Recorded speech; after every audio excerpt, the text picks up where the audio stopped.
ಎಲ್ಲರಿಗೂ ನಮಸ್ಕಾರ ಸ್ನೇಹಿತರೆ. ಗೃಹಲಕ್ಷ್ಮಿ ಯೋಜನೆಯ 22 ಮತ್ತು 23ನೇ ಕಂತಿನ ಮಾಹಿತಿಗೆ ನಿಮ್ಮೆಲ್ಲರಿಗೂ ಕೂಡ ಸ್ವಾಗತ. ಇವತ್ತು ನಮ್ಮ ರಾಜ್ಯ ಸರ್ಕಾರದ ಕಡೆಯಿಂದ 22 ಮತ್ತು 23ನೇ ಕಂತಿನ ಗೃಹಲಕ್ಷ್ಮಿ ಯೋಜನೆಯ ಹಣಕ್ಕೆ ಭರ್ಜರಿ ಗುಡ್ ನ್ಯೂಸ್ ಬಂದಿರುವಂಥದ್ದು ಸ್ನೇಹಿತರೆ. 22 ಮತ್ತು 23ನೇ ಕಂತಿನ ಹಣ ಜಮಾ ಆಗೋಕೆ ಕ್ಷಣಗಳನ್ನೇ ಶುರುವಾಗಿದೆ ಅಂತಾನೆ ಹೇಳ್ಬೋದು. ಇದರ ಬಗ್ಗೆ ಕಂಪ್ಲೀಟ್ ಮಾಹಿತಿ ಈ ಒಂದು ವಿಡಿಯೋದಲ್ಲಿ ಇರುತ್ತೆ ಸ್ನೇಹಿತರೆ. ವಿಡಿಯೋನ ತಪ್ಪದೆ ಸಂಪೂರ್ಣವಾಗಿ ಲಾಸ್ಟ್ ತನಕ ನೋಡಿ ಸ್ನೇಹಿತರೆ. ಎಲ್ಲ ಗೃಹಲಕ್ಷ್ಮಿ ಯೋಜನೆಯ ಮಹಿಳಾ ಫಲಾನುಭವಿಗಳಿಗೆ ಭರ್ಜರಿ ಅಂದರೆ ಭರ್ಜರಿ ಗುಡ್ ನ್ಯೂಸ್ ಇದೆ ಅಂತಾನೆ ಹೇಳ್ಬೋದು. ಹೌದು ಸ್ನೇಹಿತರೆ, ಈ ಒಂದು ವಿಡಿಯೋದಲ್ಲಿ 22 ಮತ್ತು 23ನೇ ಕಂತಿನ ಗೃಹಲಕ್ಷ್ಮಿ ಯೋಜನೆಯ 4,000 ರೂಪಾಯಿ ಹಣ ಏನಿದೆ ಅದು ಮೊದಲನೇದಾಗಿ ಯಾವೆಲ್ಲ ಜಿಲ್ಲೆಗಳಿಗೆ ಜಮಾ ಆಗುತ್ತೆ ಅನ್ನೋದು ನಾನು ತಿಳಿಸ್ಕೊಡ್ತೀನಿ ಸ್ನೇಹಿತರೆ.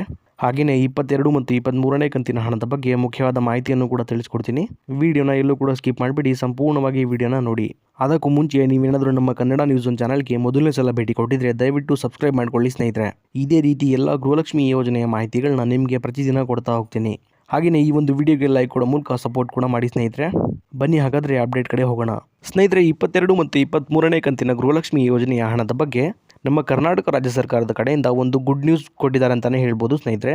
ಅದೇನಪ್ಪ ಅಂದರೆ 22 ಮತ್ತು 23ನೇ ಕಂತಿನ ಗೃಹಲಕ್ಷ್ಮಿ ಯೋಜನೆಯ 4,000 ರೂಪಾಯಿ ಹಣ ಏನಿದೆ ಅದು ಇದೇ ಅಕ್ಟೋಬರ್ ತಿಂಗಳಿಂದ ಅಂದರೆ ನಾಳೆಯಿಂದ ಎಲ್ಲ ಗೃಹಲಕ್ಷ್ಮಿ ಯೋಜನೆಯ ಮಹಿಳಾ ಫಲಾನುಭವಿಗಳ ಖಾತೆಗಳಿಗೆ ಬಿಡುಗಡೆ ಮಾಡುವಂತಹ ಪ್ರೊಸೆಸ್ ಸ್ಟಾರ್ಟ್ ಆಗುತ್ತೆ ಅನ್ನುವಂಥ ಒಂದು ಗುಡ್ ನ್ಯೂಸ್ ಸಿಕ್ಕಿದೆ ಸ್ನೇಹಿತರೆ. ಹೌದು ಸ್ನೇಹಿತರೆ, 22 ಮತ್ತು 23ನೇ ಕಂತಿನ ಗೃಹಲಕ್ಷ್ಮಿ ಯೋಜನೆಯ ಹಣ ಏನಿದೆ ಅದು ಮೊದಲನೇ ಹಂತದಲ್ಲಿ ಸುಮಾರು 20 ಜಿಲ್ಲೆಗಳ ಫಲಾನುಭವಿಗಳಿಗೆ ಜಮಾ ಮಾಡಲು ರಾಜ್ಯ ಸರ್ಕಾರ ಮುಂದಾಗಿದೆ ಅಂತಲೇ ಹೇಳ್ಬೋದು ಸ್ನೇಹಿತರೆ.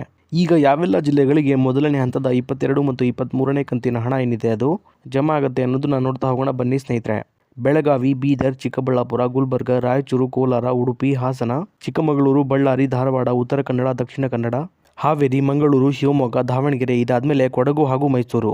ಸ್ನೇಹಿತರೆ, ಇಲ್ಲಿ ಟೋಟಲ್ ಆಗಿ ಒಟ್ಟು 20 ಜಿಲ್ಲೆಗಳಿಗೆ ಅಂದರೆ ನಾನೀಗ ತಿಳಿಸ್ಕೊಟ್ಟಂತಹ 20 ಜಿಲ್ಲೆಗಳೇನಿದೆ ಈ 20 ಜಿಲ್ಲೆಗಳಿಗೆ ಮೊದಲನೇ ಹಂತದ 22 ಮತ್ತು 23ನೇ ಕಂತಿನ 4,000 ರೂಪಾಯಿ ಹಣ ಏನಿದೆ ಅದು ಜಮಾ ಆಗ್ತಾ ಹೋಗುವಂಥದ್ದು ಸ್ನೇಹಿತರೆ.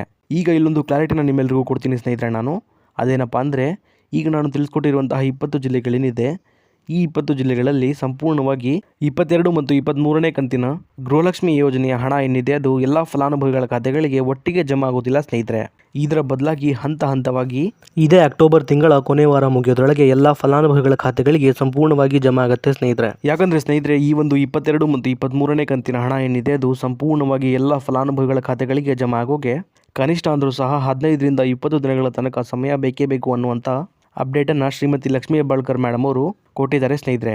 ಹಾಗಾಗಿ ಒಂದು ದಿನಕ್ಕೆ ಇಷ್ಟು ಫಲಾನುಭವಿಗಳಿಗೆ ಅನ್ನುವಂಥ ರೀತಿಯಲ್ಲಿ ಈ ಒಂದು 22 ಮತ್ತು 23ನೇ ಕಂತಿನ ಹಣ ಏನಿದೆ ಅದು ಜಮಾ ಆಗ್ತಾ ಹೋಗುವಂಥದ್ದು ಸ್ನೇಹಿತರೆ.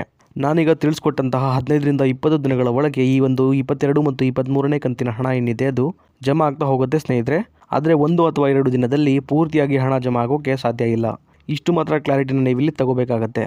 ಇನ್ನು ಉಳಿದಿರುವಂತಹ ಜಿಲ್ಲೆಗಳಿಗೆ 22 ಮತ್ತು 23ನೇ ಕಂತಿನ ಹಣ ಯಾವಾಗ ಜಮಾ ಆಗುತ್ತೆ ಅನ್ನೋದನ್ನ ನೋಡೋದಾದ್ರೆ ಸ್ನೇಹಿತರೆ, ಮೊದಲನೇ ಹಂತದಲ್ಲಿ ಈ 20 ಜಿಲ್ಲೆಗಳಿಗೆ ಮಾತ್ರ ಹಂತ ಹಂತವಾಗಿ 22 ಮತ್ತು 23ನೇ ಕಂತಿನ ಹಣ ಜಮಾ ಆಗ್ತಾ ಹೋಗುವಂಥದ್ದು ಸ್ನೇಹಿತರೆ.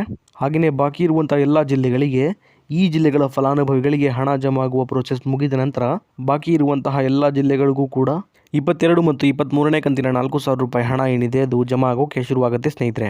ಇನ್ನೂ ಸಾಕಷ್ಟು ಜನ ಫಲಾನುಭವಿಗಳು 21ನೇ ಕಂತಿನ ಹಣ ಏನಿದೆ ಅದು ಇನ್ನೂ ಕೂಡ ನಮಗೆ ಜಮಾ ಆಗಿಲ್ಲ ಅಂತ ಕಮೆಂಟ್ ಕೂಡ ಮಾಡ್ತಾ ಇದ್ರಿ ಸ್ನೇಹಿತರೆ. ಅಂತಹ ಎಲ್ಲ ಫಲಾನುಭವಿಗಳಿಗೆ ಹೇಳೋದೇನೆಂದರೆ 20ನೇ ಕಂತಿನ ಹಣ ಏನಿದೆ ಅದು ಆಗಸ್ಟ್ ತಿಂಗಳ 15ನೇ ತಾರೀಕಿನಿಂದ ಎಲ್ಲ ಫಲಾನುಭವಿಗಳಿಗೆ ಜಮಾ ಆಗೋಕೆ ಶುರುವಾಗಿರುವಂಥದ್ದು ಸ್ನೇಹಿತರೆ. ಹೀಗಾಗಿ ಎಲ್ಲ ಮಹಿಳೆಯರ ಖಾತೆಗಳಿಗೆ ಈ ಒಂದು 21ನೇ ಕಂತಿನ 2,000 ರೂಪಾಯಿ ಹಣ ಏನಿದೆ ಅದು ಸಂಪೂರ್ಣವಾಗಿ ಜಮಾ ಆಗೋಕೆ ಸ್ವಲ್ಪ ಸಮಯ ಹಿಡಿಯುತ್ತೆ ಸ್ನೇಹಿತರೆ. ಆದ್ದರಿಂದ ನಿಮ್ಮ ಖಾತೆಗಳಿಗೂ ಸಹ ಈ ಒಂದು 21ನೇ ಕಂತಿನ 2,000 ರೂಪಾಯಿ ಹಣ ಏನಿದೆ ಅದು ಬೇಗನೆ ಜಮಾ ಆಗುತ್ತೆ ಸ್ನೇಹಿತರೆ. ಅಲ್ಲಿವರೆಗೂ ನೀವು ಸ್ವಲ್ಪ ಕಾಯಬೇಕಾಗತ್ತೆ. ಹಾಗಾಗಿ ಯಾರು ಕೂಡ ಚಿಂತೆ ಮಾಡುವ ಅಗತ್ಯ ಇಲ್ಲ ಸ್ನೇಹಿತರೆ. ನಾನೀಗ ತಿಳಿಸ್ಕೊಟ್ಟಂತಹ ಇದಿಷ್ಟು ಕೂಡ ಇವತ್ತಿನ ಮಾಹಿತಿಯಾಗಿತ್ತು ಸ್ನೇಹಿತರೆ. ಇದೇ ರೀತಿ ಗೃಹಲಕ್ಷ್ಮಿ ಯೋಜನೆಯ ಎಲ್ಲ ಹೊಸ ಅಪ್ಡೇಟ್ಗಳಿಗಾಗಿ ನಮ್ಮ ಕನ್ನಡ ನ್ಯೂಸ್ ಒನ್ ಚಾನಲ್ನ ದಯವಿಟ್ಟು ಸಬ್ಸ್ಕ್ರೈಬ್ ಮಾಡ್ಕೊಳ್ಳಿ ಸ್ನೇಹಿತರೆ. ಹಾಗೆಯೇ ಈ ಒಂದು ವಿಡಿಯೋಗೆ ಲೈಕ್ ಕೊಡೋ ಮೂಲಕ ಸಪೋರ್ಟ್ ಕೂಡ ಮಾಡಿ. ಮತ್ತೆ ಮುಂದಿನ ವಿಡಿಯೋದಲ್ಲಿ ಸಿಗೋಣ. ಅಲ್ಲಿವರೆಗೂ ಧನ್ಯವಾದ.